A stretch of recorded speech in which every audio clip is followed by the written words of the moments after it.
Hi, King Theus. This is a rather long-winded and indirect answer to your question about abortion and euthanasia. I'd like to begin by talking a little bit about abortion and the formation of the New Testament canon. Now, these are two things which really don't seem like they go together, right? But I'm going to put them together by asking this question. Why is abortion not in the New Testament? Okay, the New Testament never prohibits abortion. In fact, the New Testament never even mentions abortion. So the question I'd like to pose is this just an accident? Or were the books which prohibited abortion systematically excluded from the canon? Now, how would you actually answer a question like that? Well, let's talk a little bit about the formation of the canon. Okay, how did these books come to be, and which ones actually made it into the canon? What was this process like? Well, it wasn't a divine process in terms of it wasn't a prophet that did it. It wasn't Jesus who said these books are in and these books are out. I mean, Jesus was dead decades before the first book was written, probably Thessalonians, that made it into the New Testament. And it wasn't even the apostles who decided which books were in or out. The apostles were all dying off before the Gospels were actually written. So they're long gone from the scene now. Now, there were lots of books to choose from. Hundreds and hundreds of books. Actually, Christianity is absolutely unprecedented this way, I think. I can't think of another religion that in its first century produced so much literature. Tons and tons. It's really remarkable how many Christian writers there were and how much stuff they wrote. So, of all this stuff that was produced, how do we decide? Well, it wasn't done by some group of cabal of corrupt bishops in a smoke-filled back room, right, chomping on their cigars. That wasn't how it was done. It was a process of consensus. Over 300 years worth of experience and consensus, the church really coalesced around a series of books which form the New Testament. But it was a long process. Okay, to illustrate this, let's pick someone from, like, right in the middle of this. Clement of Alexandria lived around 200 AD. And see how he uses all these books. He actually makes no distinction between canonical and non-canonical books. He never says that a thing called the New Testament exists, because the New Testament didn't exist back then. He doesn't even make any distinction between Christian and non-Christian literature. He cites everybody. He's 8,000 citations scholars have found in his works, 1/3 of which are pagan. You know, playwrights and philosophers, these kinds of things. He'll use a good idea from anywhere. Now, he actually does quote from every book that actually did make it in the New Testament, except for Philemon, James, 2 Peter, and 2nd and 3rd John. But he also quotes approvingly from the Gospel of Hebrews, the Gospel of the Egyptians, all these ones. 8,000 different books he quotes from. And he quotes from them all approvingly. He doesn't make a distinction. So, at this point in time, there's lots of contenders. Right? Now, I've highlighted 3 of these contenders. Barnabas, Didache, and the Apocalypse of Peter. Why have I highlighted these? Well, of all these books that Clement cites, these are the 3 of them. Only these 3 actually talk about and prohibit abortion. The rest of them do not. Okay, so at 280, there's 3 contenders that talk about abortion here. And, these could have made it in, okay? It's like, they were contenders. We actually have manuscripts of Bibles which include most of these guys. We have canonical lists which mention them. And like I said, church fathers were quoting from them. But they didn't actually make it in. So let's look at some of the lists that were drawn up during the first few centuries here, while this process is happening. And keep your eyes on these 3 books, okay? And see how they go. I've highlighted them in yellow, so it's easy to spot them, right? So the first list we're going to talk about is the Muratorian Canon. Who knows when it was written? Scholars think around 170 to 200.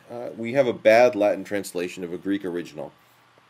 And in it, it has a list of the ins, the goods, and the outs. So kind of the good, bad, and the ugly, right? Okay, so in is all of these books that are here. Okay, notice there's some books that are kind of missing in action here.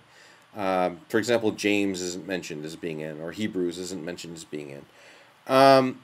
But the Apocalypse of Peter actually is mentioned as being in.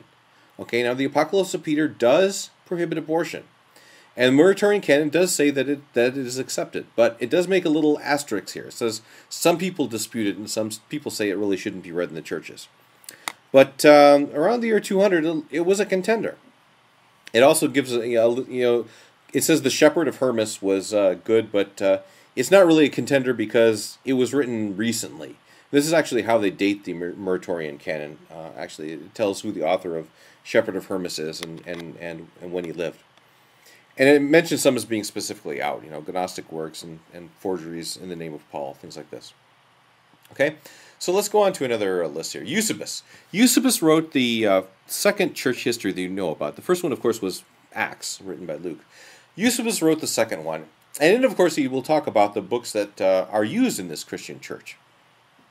So he categorizes them into 4 different categories. His in-list has the 4 Gospels, Acts, the Epistles of Peter, the Epistle of John, the Epistle of Peter, right? And the Apocalypse of John, which is Revelation for you Protestant types. Now, he mentions that there are some disputed books. James, Jude, 2 Peter, 2nd and 3rd John. I mean, we know eventually all of these guys actually made it in, right? But Eusebus specifically says that they're disputed. We haven't really decided about these guys yet. And he has a list of spurious ones, books that he doesn't like. And we see 2 of our contenders here, Barnabas and Didache, which prohibit abortion, are in the spurious ones. He doesn't like these ones. But interestingly, the Apocalypse of John, Revelation, is in the spurious too. He puts it in both lists, okay? It's in the in list and it's in the spurious list. So, obviously, around 300 AD, we're talking about something that's still fluid here. Nobody knows which one of these books are going to make it in and which ones of these books are not going to make it in, right? Athanasius, 67 years later, was the first person to actually give a list. And he's actually, interestingly enough, the first to call this list the New Testament. And this is in 367 AD. 130 years after Jesus died. This is a long process. But in it, he gives a list, and his in-list, he gives also a good, bad, and ugly list here, right? And the good list, the in-list, has all of the ones and only the ones that we have in our New Testament today, right? And then he makes this proclamation, very interesting. He says, "In them alone is the doctrine of piety proclaimed. Let no one add anything to them or take anything away from them." Now notice, there's no yellow here. Our 3 contenders, the Didache, Barnabas, and the Apocalypse of Peter, did not make the cut.